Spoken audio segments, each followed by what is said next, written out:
Good afternoon, everyone. How are you guys? How is everyone? I hope you're having a great day.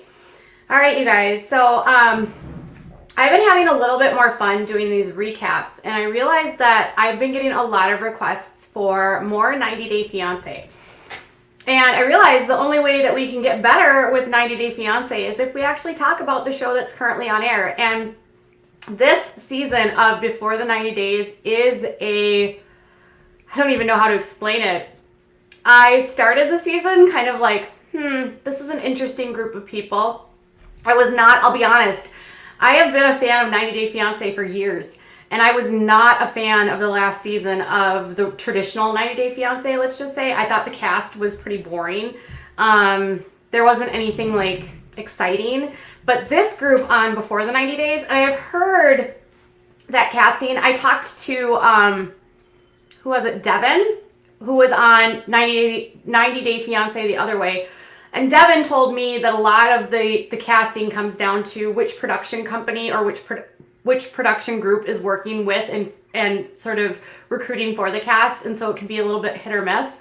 So the last 90 Day Fiancé I thought was lame, but this Before the 90 Day Fiancé production I think did a good job. It's got a pretty wide variety. Now, they did make some mistakes by having Geoffrey on, but I can't do anything about that now. Today what we're going to do is we are going to do a recap of Sunday night's episode, which was 2 parts, and I'm going to put it all together in one, and you can sort of go from there. So the title of the show was actually Stranger in a Strange Land, and we're going to go through and talk about each one of the cast members and kind of talk through what they all went through. And I'm going to try to just stick with it instead of going in how the recap would go and how the show bounces around. What I'm going to do is I'm going to stick with the family, each person through their full story. So the first people that we actually see for the cast is Usman and Lisa. Baby Lisa! Now everyone is Soulja Boy. Everybody's obsessed with his, like I see people like kind of literally obsessed with this his group on I see people sharing, let's just say, his stuff on Instagram. Lots of people are loving it. And this is an odd fit, right? You got Usman, who's like, I think in his early 30s, maybe, and then Lisa, who's like in her 50s. It feels like another Angela and Michael, except Lisa's not as nasty as Angela. I feel like Lisa might be a little assertive, but she's a lot nicer than Angela, not as mean. So it's a better, and Usman, I don't know, I still can't tell his motives. But anyways, Usman and Lisa, they had gotten into a huge argument in the last episode, and she actually thought that she was going to go home because of them not agreeing about things, and they end up working it out and talking things through, and it was like related to her being, jealous and whether or not she trusts him. And, he's a superstar in Nigeria, which doesn't really, in his country, it's not the same as being a musical star here. Like, he doesn't live the same sort of rock star life with the same sort of accommodations, but by Nigerian standards, he is doing well. And his music actually isn't half that bad. And then, so they're going to go visit Usman's mother. And the biggest thing is they need to get her blessing. And so for them to get married, his mother is conservative, and Lisa's reservation is she's a conservative Muslim, and Lisa is a white Christian. And his mother has this misconception about Americans that we still hold people of African descent in slavery, which is obviously not true. So in order to test the waters and sort of impress mom, Usman says that they need to do and buy a goat. And they say it's customary in the Nigerian traditions that if you want to impress someone, and if you want to be accepted into a family, it's customary that you would bring a goat to the family, and then the family would care for the goat for a short period of time, and then eventually the goat would become food for the family.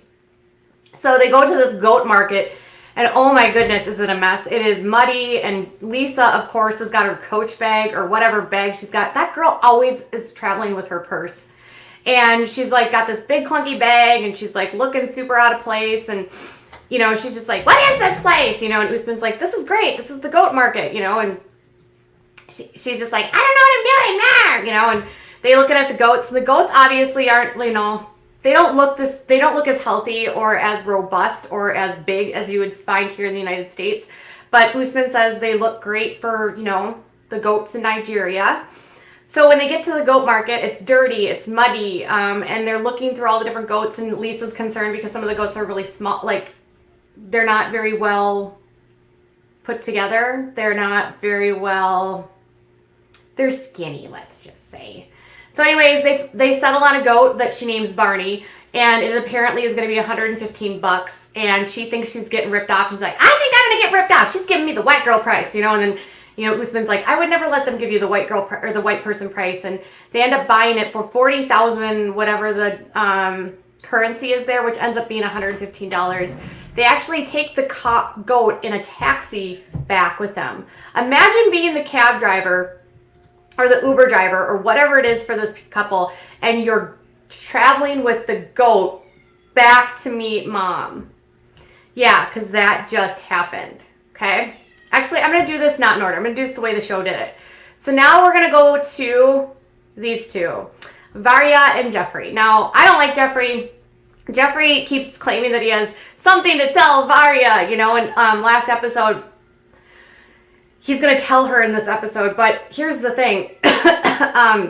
Geoffrey claims that his only thing he needs to tell her is about his time where he spent some 30 months in the federal pen for dealing, and it was a lot. He was caught on a federal charge, and he's not including the current charges that he's facing in the United States, but to each their own, right? So they travel to Siberia, which is like a 5-hour flight to go visit Varia's mom.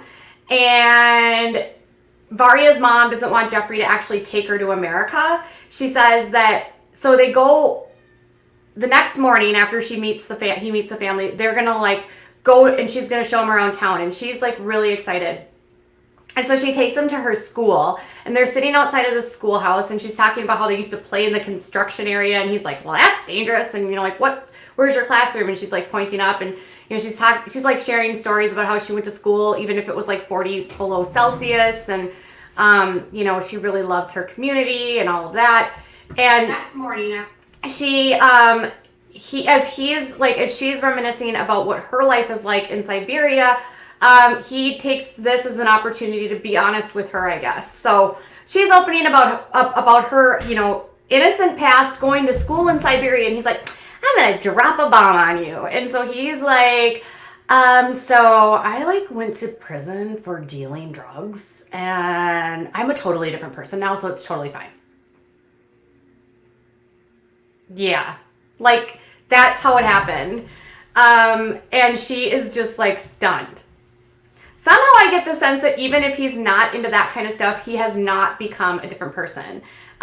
This is my opinion, but I don't buy it. I do not buy that he is somehow a changed person, given the fact that he's currently facing charges in his beautiful home state of Knoxville, Tennessee. But we've already gotten through that, and we've talked about that in a previous episode, or in a previous video. So she's stunned, and she's like shaking her head, and then we end up going to my favorites, Rose and Ed, the mismatched pair. So interestingly, I actually was wondering, why can't Ed move his head? He apparently was born with some sort of, I can't remember the name, Keitel syndrome, I think, where he has fused vertebrae in his neck, and it also contributes to short stature, and so that's why when he's talking, can't turn his neck. It was how he was born. So I was like, oh, cool. There's a reason for this. So he and Rose are in her hometown. It's raining. This is a mess, you guys. It's thunderstorming. It's like the house has no windows. I mean, it's a shanty shack, right? It's the Philippines. It's not like the urban part of the Philippines. It's a village.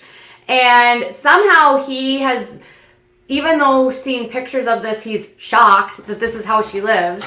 And there's like no windows. The tin roof has holes in it. Water's leaking through. You can see the lines of the electricity sort of going all the way up. He's worried that they're going to get electrocuted. And then for some reason, Rose's dad decides he's going to sleep with them. Yeah, that's right.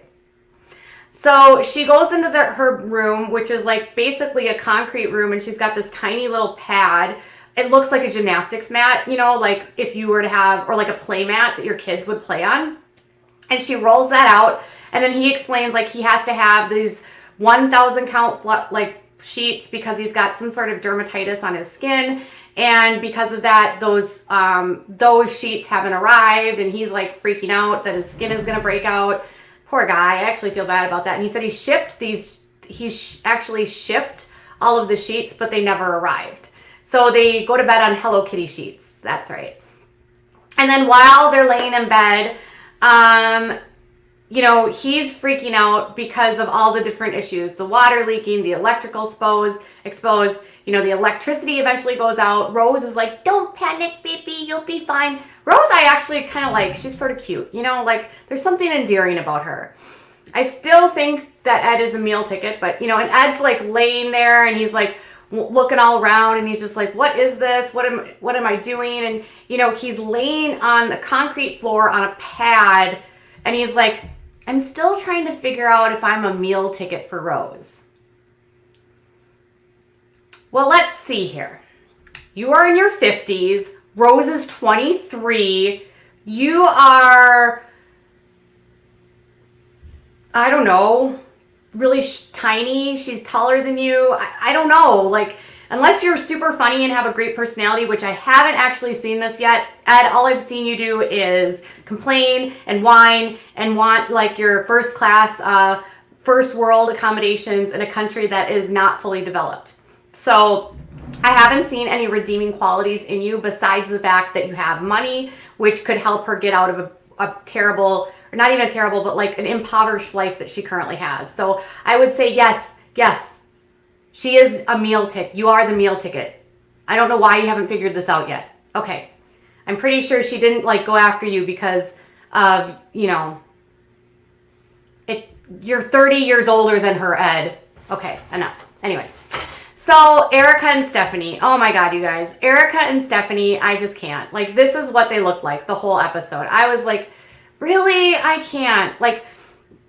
Initially, I wanted to like Stephanie because she seemed super bubbly, and she had this she's her YouTube channel. She's got her YouTube channel, which is very voyeuristic, and that's how she and Erika met. And she portrays herself one way online, but then when she's with Erika, she's completely different, which is confusing to Erika, especially given the fact that their relationship for 4 months online was very flirty and touchy. They couldn't touch, obviously, but there was a lot of flirting going on there. And since these two have been together, she has not wanted to touch her. She's not kissing her. She's not acting like a girlfriend. She's instead being I haven't touched anyone for a year, and I just don't know what to do. Even though before, when she was talking to her friends in the United States, before she actually met Erika, if you remember, she was like, I can't wait to run up and give her kisses. And now she's with Erika, and she doesn't want to give her a kiss. It's weird. So they get into this argument the night before. So last episode, they get into this argument because she has this app on her phone. Now, interestingly, Erika actually shared a screenshot of that app that she had, and her app was not set up for dating. It was actually set up for networking because she's a photographer, and she was looking for jobs for her photography company. So, she's talking about how she'd gotten this argument about the dating app, and Erika just overreacted because she wanted her to have it deleted, and it was an SHIT show, and she's just trying to pack and then unpack, and then Erika's downstairs talking to her friend and telling her she's super nervous about bringing her to her, meet her family and her friends because of the argument that they had. And she goes back upstairs and she's like, yeah, I don't really know about this. I'm really feeling very nervous. I'm not sure what I'm going to do. And, I just was telling her how I felt. And then Stephanie's like, I just really think that you shouldn't talk to your friends about us. I would really appreciate it if you didn't talk to your friends about us, Erika. So Erika, here's the rule. You can't have a dating app, you cannot touch your girlfriend, and you can't talk to your friends about me. Is that enough? Okay, cool. And she said, I'd prefer you not talk to your friends about our problems. Erika and Stephanie, Erika asked Stephanie when they get into the car, so they're traveling, they have to go for 4 hours because they're going to where she grew up. And Erika's like, Stephanie, would you like to talk about our argument last night? And Stephanie's like, not in a car, ever. Stephanie is like the most controlling, freaky person I've ever seen in my entire life. So Erika says that Stephanie has control issues. Ha, bingo. And that she doesn't know if that's going to work for her because she's a free spirit. And she doesn't want to be made to feel bad for talking to her friends or for having, you know, an app for her business, which are legitimate things. Is anyone else there with me that's just like, run, Erika, run? Like, I really like Erika. I think she's really sweet. And Stephanie is such a drip. And she says that, you know, she felt bad about how everything happened with the argument, but she doesn't want to be made to feel bad. And she does admit that the fight never should have gone down that way. Like, she never should have walked away. They should have talked through it out, blah, blah, blah. But she admits that Stephanie should have never gotten mad at her about an app that she was using for networking and not for dating. And then she's like, and I don't think it's okay for you to tell me that I can't speak to my friends. And Stephanie's like, I never told you that you couldn't speak to your friends. Even though in the scene right before she said, I would prefer you not to talk to your friends about our problems. Stephanie doesn't remember what she says. And then Stephanie's like, well, you know, I just think that I'm really controlling because I lack stability because of my health concerns. And I just need to have like control and order in my life. Well, I mean, I guess I can understand that. My son is chronically ill, but we're not dripping. We don't use that as a role to like control other people. And we also don't like make people feel bad for simply being human, Stephanie. So I'm not buying it. Now, on to, oh my God, it's this season's Caesar. This guy is the most clueless human being in the entire world, David. He got stood up at the train station, and now he's going to drive to her hometown 8 hours away on bumpy roads. He's like, well, Lana and I have been together for 7 years, and she wants to marry me and come to America. Mind you, this is his 4th trip to her country, and she's stood him up all 4 times, and yet he still hasn't gotten the clue, and he's just like, I'm driving, and, you know, she failed to meet me, but, you know, I just don't know why she won't, like, tell me that, you know, it's not going to work out. Like, I just want her to send me that message, but she just won't do that. And it's like, dude, of course she won't, because you're probably sending her money. And this whole thing about how they only communicate over this app, come on, after 7 years, Lana hasn't given you her phone number. Lana hasn't given you a text or a email address where you can speak to her outside of this app. That tells me right there, Lana's not that serious with you, right? That's just crazy to me. Anyway, he gets a flat tire, the roads are terrible, and that's end scene. Now, let's get on to, that's what I'm missing, Avery and Nash. Now, you guys, Nash is just a creepazoid. He is just, this guy, he is, or Avery and Ash, I'm sorry, he, like, a relationship coach for single women, creep. Like, I've been watching some of his stuff on Instagram, and he is just so, oh my God, there's something about him, I can't explain it. He's just so corny, and, like, he doesn't have any qualifications for this job at all that I can tell. So really, he's just using this, I feel like, as a way to hook up with women, like, i.e. what he did with, you know, his current, like, girlfriend, right? Avery. And remember, like, how they're like, oh, the guy's like, yeah, he has a lot of girlfriends. And it's like, yeah, no doubt, right? So they're like, she's still struggling to figure out what's going on with this. I don't know why, like, he doesn't want to have any, he's being really vague about things. Let me get this in the right folder.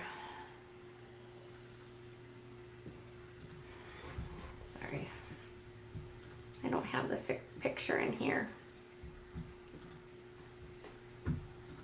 I'm trying to get the picture up. Hold on.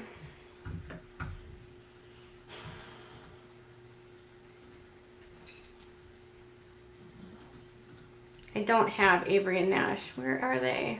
Erika.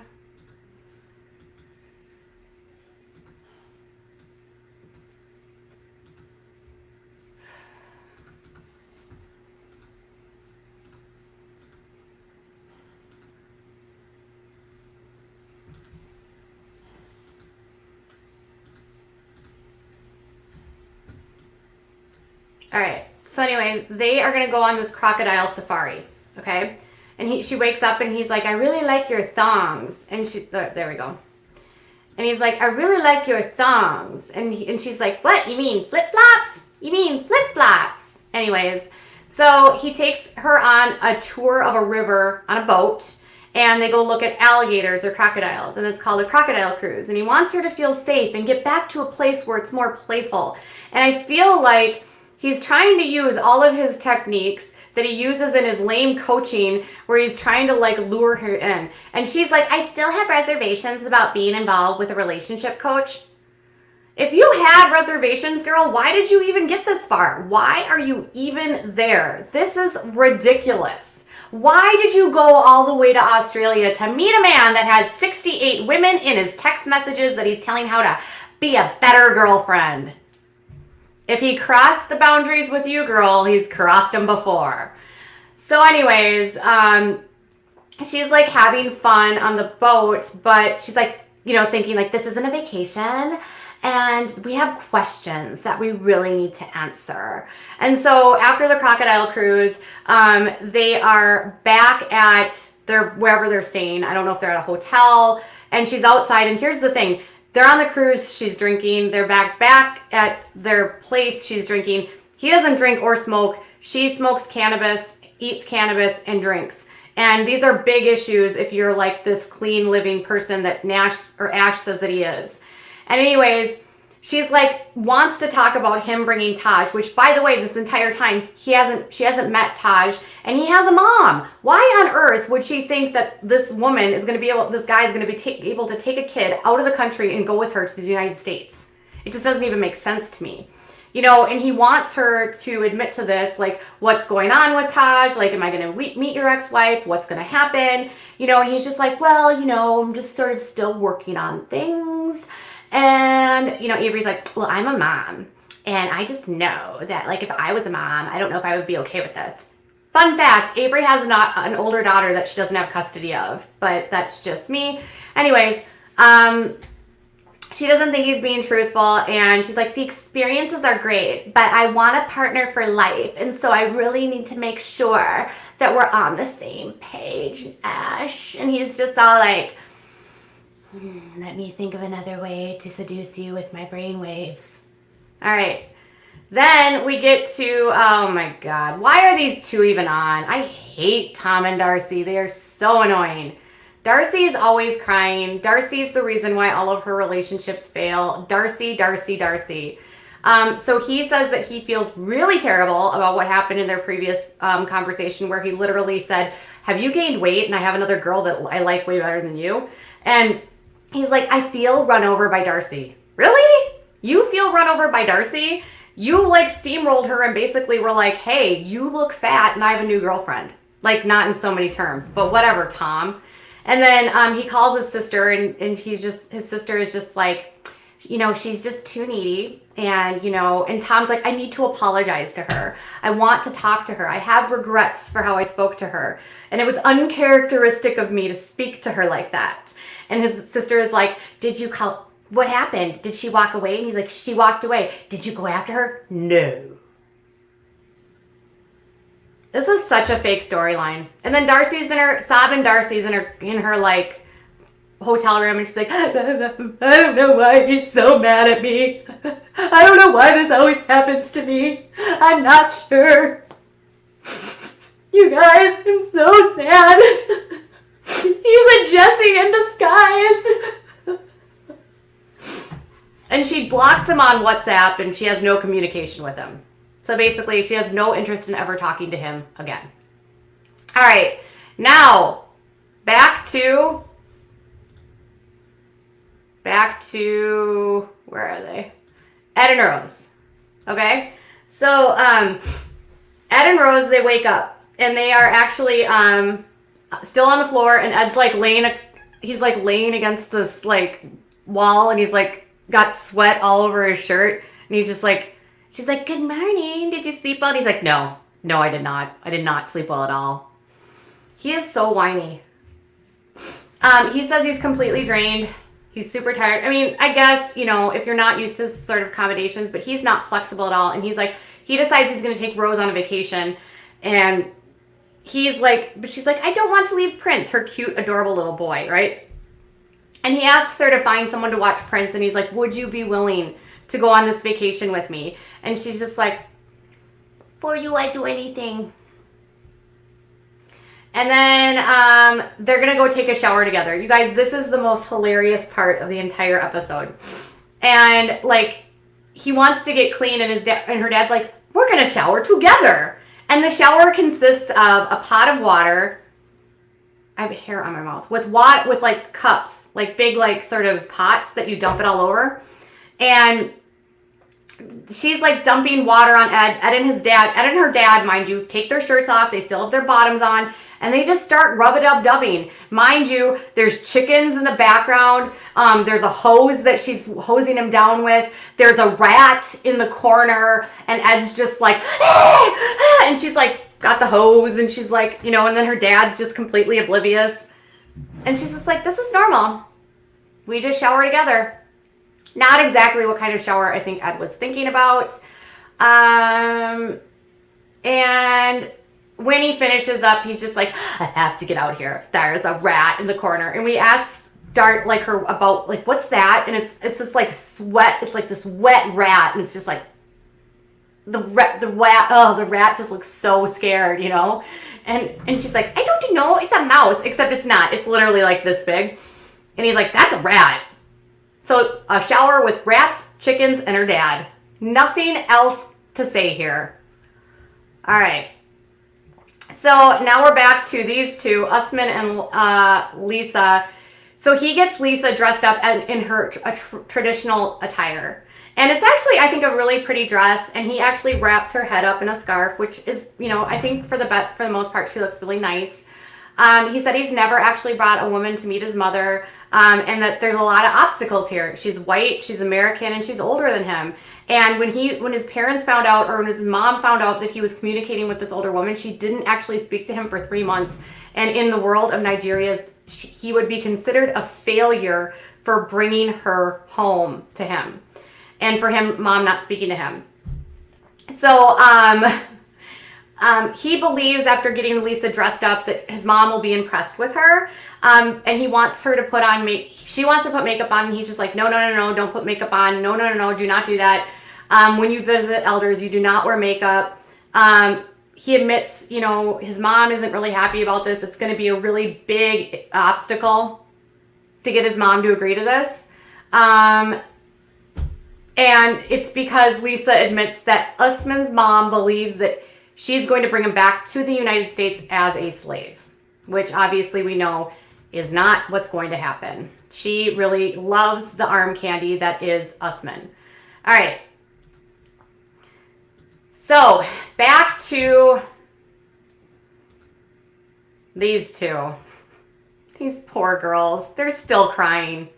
All right. So they arrive at Erika's hometown, and whoa, Erika drops the bomb. She hasn't come out to her family. And so, oh, P.S., we can't actually stay with my family. We're going to stay in this hotel. Okay. And they're going to meet up with her friend Claire.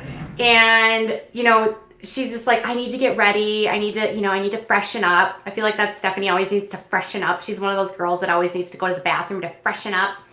You guys, I need to freshen up. Hold on. I just smell like the car. Hold on. I gotta freshen up. Okay. All right, Erika, I'm ready.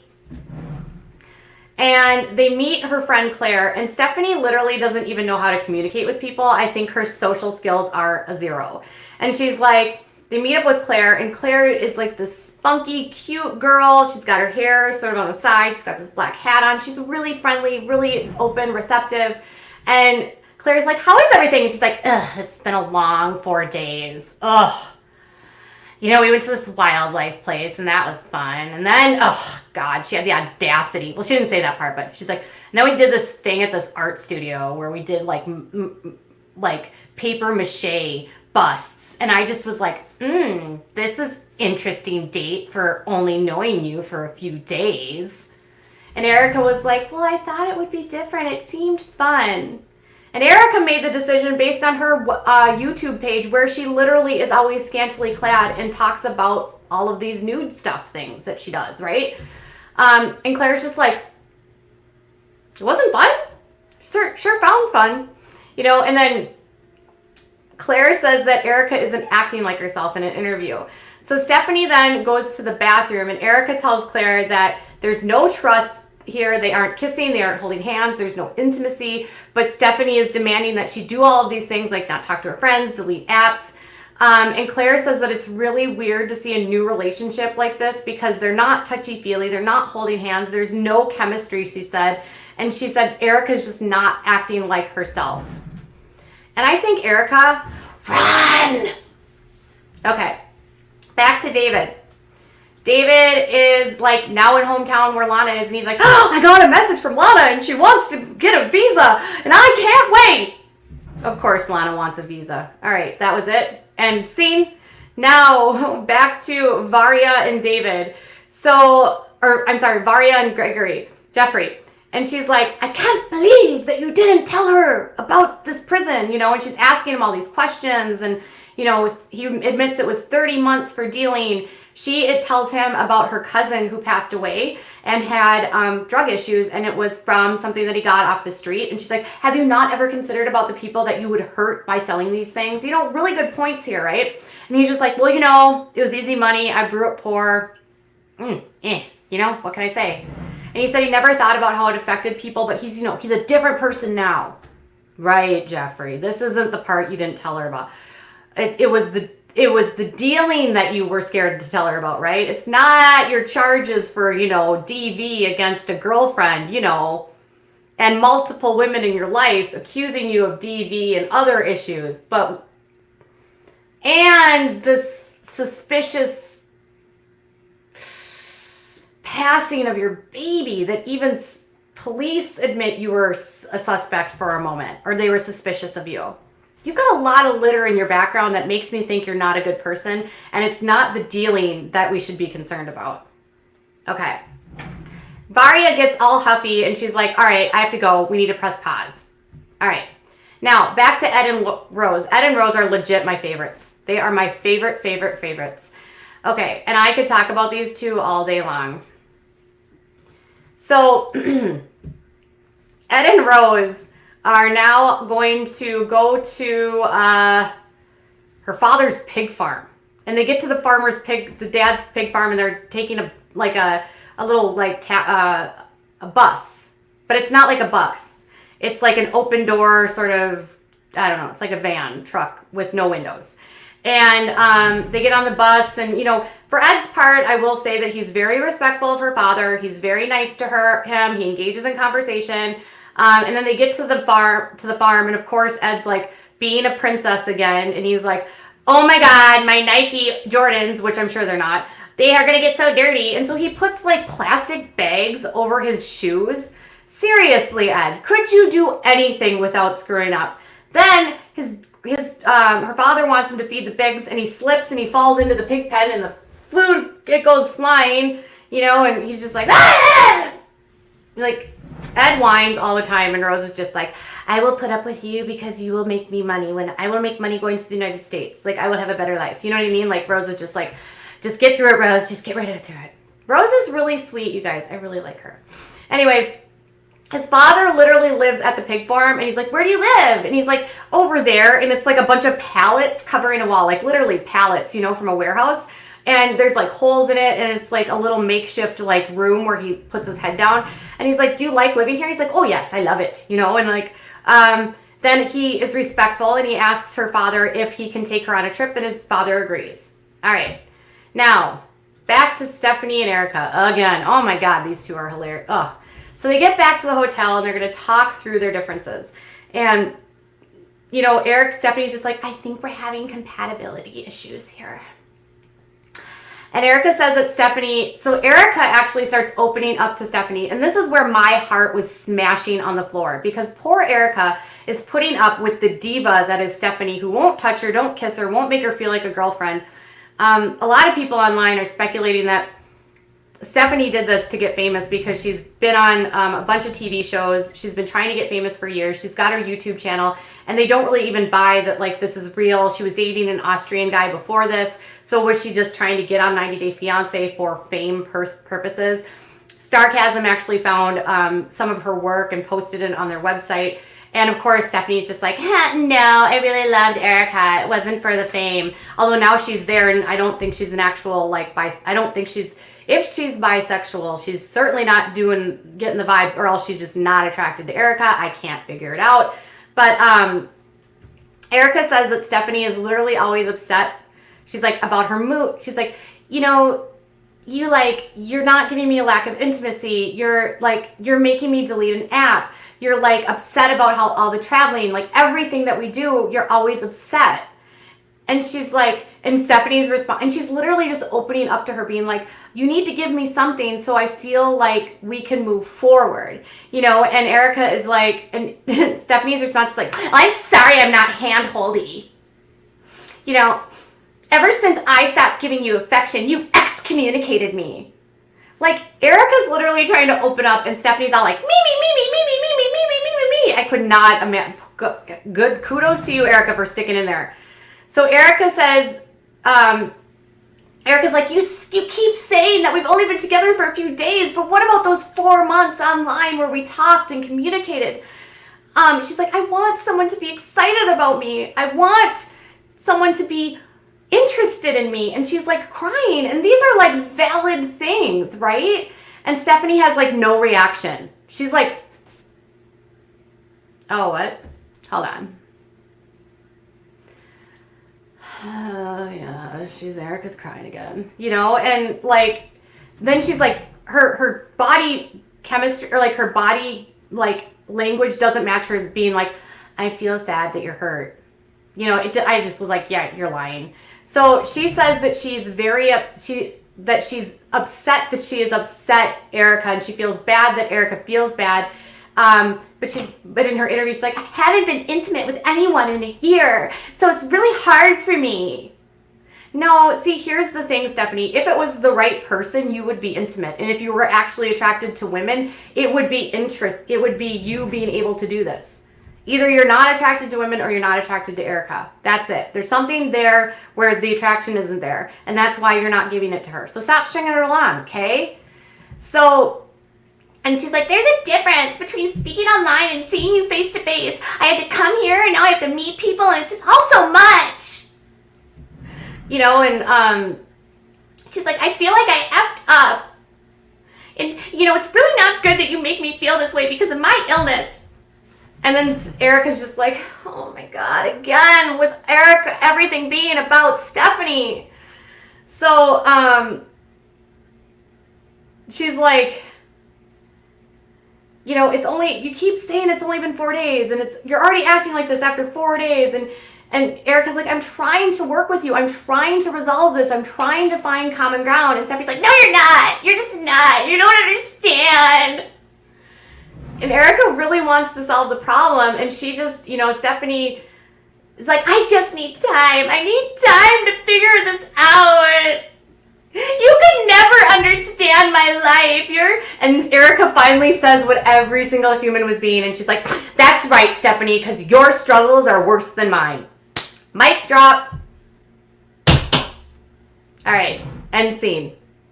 All right, back to Lisa and Usman.